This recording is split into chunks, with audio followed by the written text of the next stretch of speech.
You have picked the country. Now all you need to do is find an apartment in your new area abroad.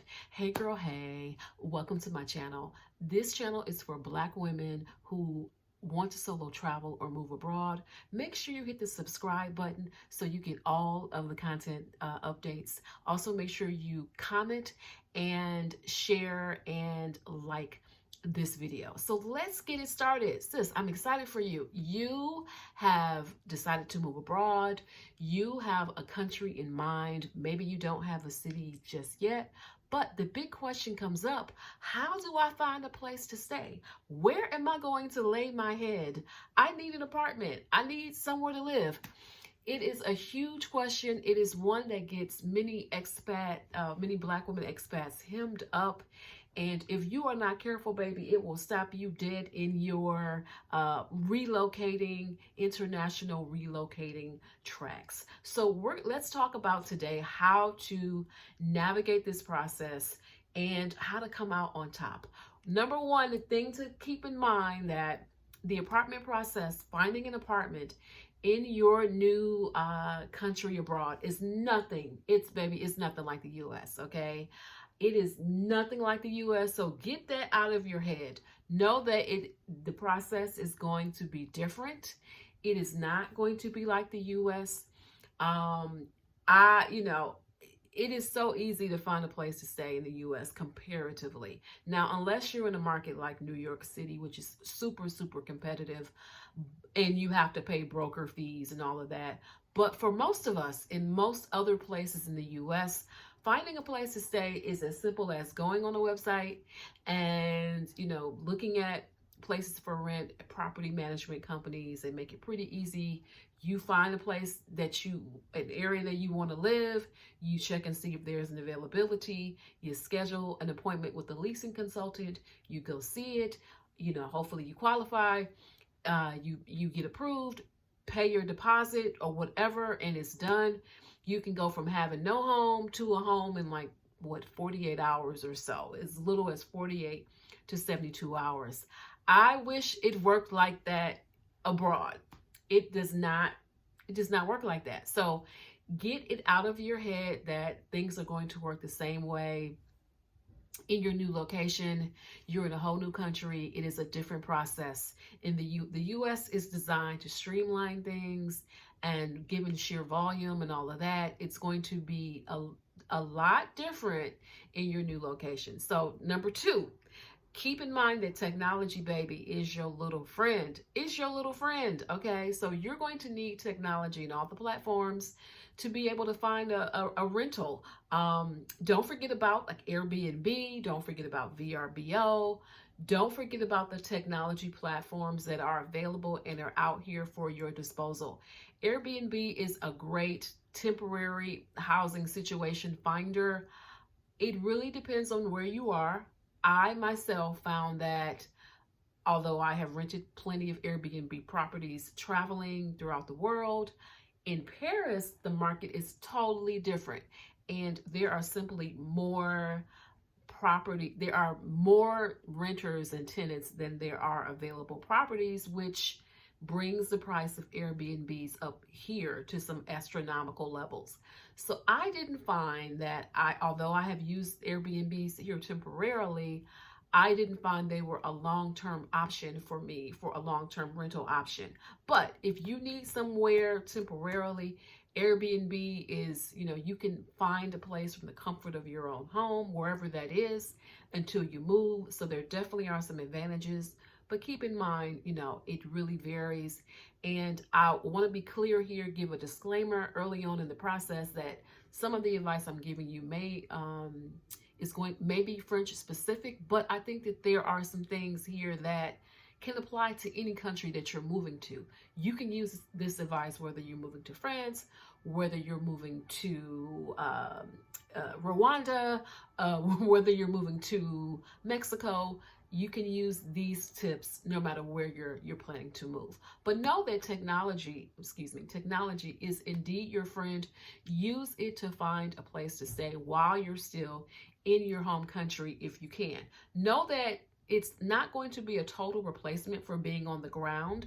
I find that if you're in a local place, you're able to perhaps get the Airbnb, a temporary spot, and then kind of get to where you are and begin looking around. That may be a great move for some people. Again, neighborhoods are going to vary.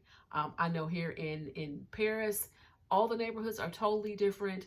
One neighborhood may be a tourist neighborhood. Another neighborhood may be more artsy and cultural vibe.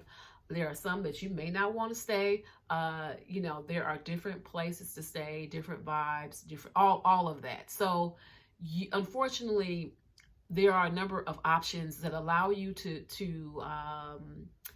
although they allow you to find out everything you know about the property.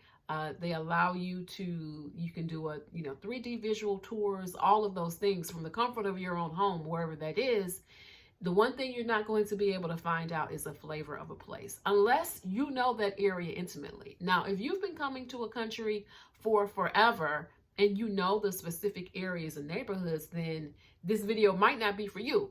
But if you are like most and you're trying to figure out, this video is going to be perfect because it's going to show you how you can overcome the challenge of finding your first apartment in your new country. Keep in mind, again, going back to technology being your little friend, number 3, keep in mind that there are definitely Facebook groups online that are dedicated to expats finding places to stay. I will caution you and warn you, you need to be careful. Sometimes there are some of these sites, there are plenty of Joan scammers, okay? So be cautious. Make sure the person that's showing the property actually owns the property. Never send any money in advance of seeing the property. Some of these folks will take advantage of the fact that expats are anxious to find a place to stay. And because, baby, they scammers. So never, ever send money before seeing a place. Never, ever send money before signing a lease. Never send your personal information to just anybody. Just don't do it before you see a location. That's a whole nother scam. Identity theft, that is also real. They really do, again, prey on expats wanting a place to stay. So use caution, be cautious. Don't be in such a rush to find a place that you throw all caution out to the wind. You don't want to get scammed. So make sure if you do provide information, it is on a site. Like, for example, there are some rental sites that will allow you to do a file, like do a dossier of your documents, of your like paycheck stubs, W-2s, work reference letters, that sort of thing. And you can elect to, if you have a property that you want to apply to, you can elect to send your file. But that is totally different because, again, you're going through another company. It's not like I am sending someone my documentation on Gmail. So be very, very careful. Also, keep in mind, as you're going through the apartment finding process, just know that you have decided to move outside of the U.S. Now, I'm so excited for you. I'm happy for you. But keep in mind that it's going to be, perhaps more often than not, it's going to be difficult for you to replicate what you had in the U.S. You're moving to a new country. You keep in mind that, spacing is different, housing size is different, the type of homes may be different. If you wanted that, 4-bedroom, Jack and Jill bedroom, 2.5 car garage in the US in your new country, you might be disappointed, or you're probably gonna pay a whole lot of money for it. So let's face it, America, we value our individuality. We value having our own spaces, and there's a cost that comes with that. Know that when you're moving to many places, people live very differently. The house that you're going to be looking for, let's say in Japan, is going to be tiny. All right. The property that you're going to be looking for in Paris probably is going to be close to New York City standards. If you want a bigger property, baby, you're gonna have to either go hike it out to the suburbs, or you're probably going to be in a rural countryside. Okay, so, and even so, those homes are going to be different. It's going to be a bit of a challenge to find the same type of home that you may have had in America. One of the things that I point out all the time, if you look at my lovely apartment here, I moved here in April of 2003, and my apartment, this lovely apartment here, it is 20 meters squared, I'm sorry, 20 meters squared, which is about 200 or so square feet. That is about the size of my 2.5 car garage. I think my 2.5 car garage was definitely bigger than this. So to keep it in perspective, I'm in a property that's much smaller. I have an upstairs loft. I have a courtyard. Not that I have a courtyard. My building has a courtyard, all right? I'm in a emphasize, very small spot. If you can see behind me, I have a college dorm room sized refrigerator. I have a tiny range top. I don't have an oven. I have a convection oven. All right, I don't have a traditional oven range. Sometimes I miss some of the things I had, but I don't have them here. So keep your expectations also in check, knowing that you're moving to a new country where things are going to be different. The layout of the land is going to be a little different. The layout of your new home is going to be different. If you wanted America, you really had to stay in America. I hate to break it to you, but know that you're moving. These are new adventures. Your home will probably look a lot different than what you were used to before. And that's perfectly okay. That's perfectly fine.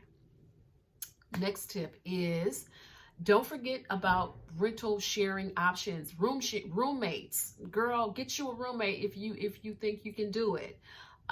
Also, don't forget co-sharing, cohabitation, living with multiple roommates. The fancy word is like co-sharing or whatever, but it really is living with a bunch of people. There are sites that I have found that allow you to even rent a property for a large property. They're often retrofitted, and there are some that you'll have your private bathroom, you'll have your private bedroom, and then you share the communal areas. So you're going to be sharing a kitchen, maybe with a lot of people, but it allows you to be able to get into these neighborhoods.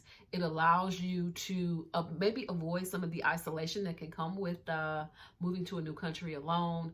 It allows you to be able to, usually the price is a little bit less than it just really depends on the neighborhood especially, but there are total industries and websites and things and businesses that are built up to helping expats find a place to stay. Sometimes it is easier for you to find a roommate situation than it may be to find a solo spot. If you can get that done, like if you can do a short-term lease, maybe 3 months, until you again get used to the area, until you find where you want to live, until you find the neighborhood where you want to go, it's a great potential resource. I am all about options and possibilities.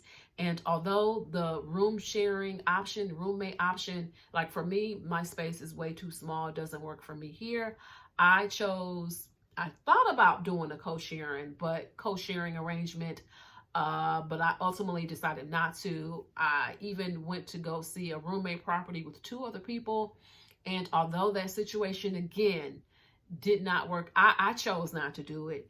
Know that, it may be an option for you, especially if you want to save some money and you want to go into a situation maybe a little bit easier. I know here in France, sometimes finding a roommate is oftentimes easier than finding an apartment solo. So keep that in mind in whatever country you want to go to. Know that you may have to make some changes. If you're open to that, living alone, again, it's going to come at a higher cost.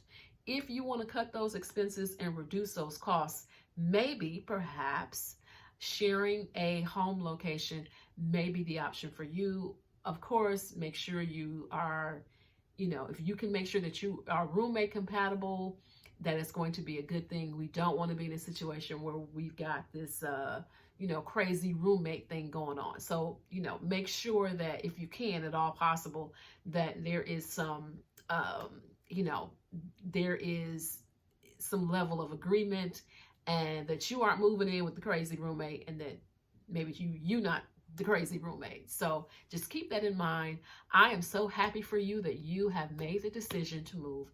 Now you just have to find a place to stay. I promise you, you can do it. This step alone hems so many people up, and people get really nervous at this step because it's finally real. You finding a place to stay means that it is real. You are on your way. I wish you the best luck and success in your journey. Remember, bring your patience. You know, if you need motivation and encouragement, it is okay. You're making a big decision. Where you're going to lay your head is one of the biggest decisions you can make of your home country. So of your new country, of moving from your home country to your new country. But you're